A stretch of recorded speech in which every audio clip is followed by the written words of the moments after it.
Hey everybody, welcome back to the Wolf Pit with another episode of What Are We Eating? Homemade Salisbury steak and gravy is the quintessential old-fashioned comfort food in my opinion. Homemade, hand-formed hamburger steaks with just the right amount of egg and breadcrumbs to keep it tender and not too dense. Yes, Salisbury steak is basically a meatloaf served in a rich, savory gravy versus bacon in the oven. So you can basically use the base of this recipe to make meatloaf, and then adjust it to suit your taste. Add diced onions, bell pepper, or other seasonings. And then of course, bake it in the oven. If you went to a public elementary school, middle school, or high school, you're probably still traumatized by what they served us as Salisbury steak.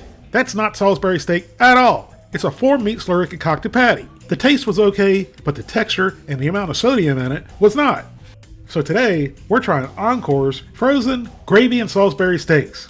The OnCor brand has been around for 77 years, so with a product lasting that long, they gotta be good, right? I haven't had this product in many years, probably 30 years, but what I do remember is they weren't very good, and the texture of these made me question, what are we eating? This 28-ounce box containing 6 Salisbury steaks costs $3.97. That's 50 cents per Salisbury steak. If they're any good, that's a good deal. Here's the list of ingredients. Where's the MSG?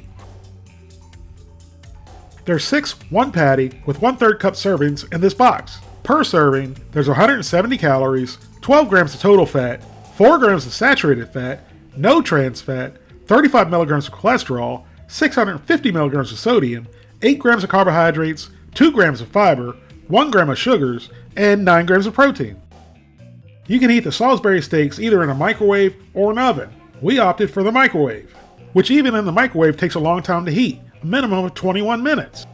Here's what they look like right out of the box, out of the freezer. And here's what they look like after microwaving per the instructions on the box. They're much darker than I thought they would be. And just by looking at these, you can tell that these are 4-meat slurry concocted patties. So we gave a few of the patties a flip to make sure they are fully coated in the gravy, and the aroma wasn't too bad.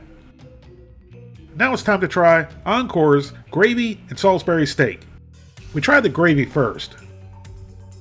Although the gravy had a nice beefy flavor, it was extremely salty. It made my tongue tingle, not in a good way. It literally tasted like you were eating beef bouillon by itself.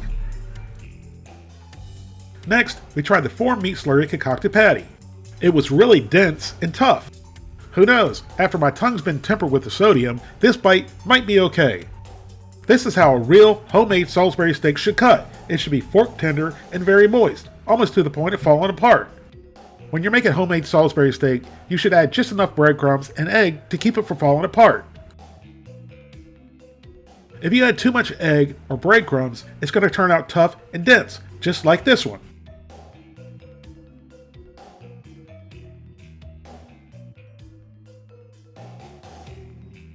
So into my old pie hole, and down the gullet it went. Wow, and I really mean wow. I thought it being overly salty was the bad part. That was until I put the Salisbury steak in my mouth and started to chew.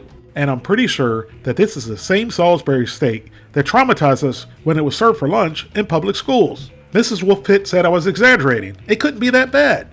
Although I disagree, I asked her to try a piece. To my dismay, Mrs. Wolfpit liked it. When she told me she liked it, it made me very happy.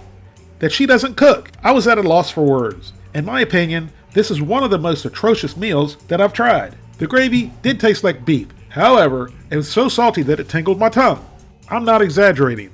The Salisbury steak itself had no flavor and felt like you were chewing on a piece of cardboard. You, the people, need to listen. And I'm not over-exaggerating. Most of you, the people, are adults. So I'm not going to tell you what to buy or eat. However, I would make a recommendation. If you see these in the grocery store, even if they're giving them away, I would highly recommend that you buy any other brand of Salisbury steak. But if you happen to like Salisbury steaks that they served us in public schools, you may like these. Thank you all very much for watching, and I'll see you soon.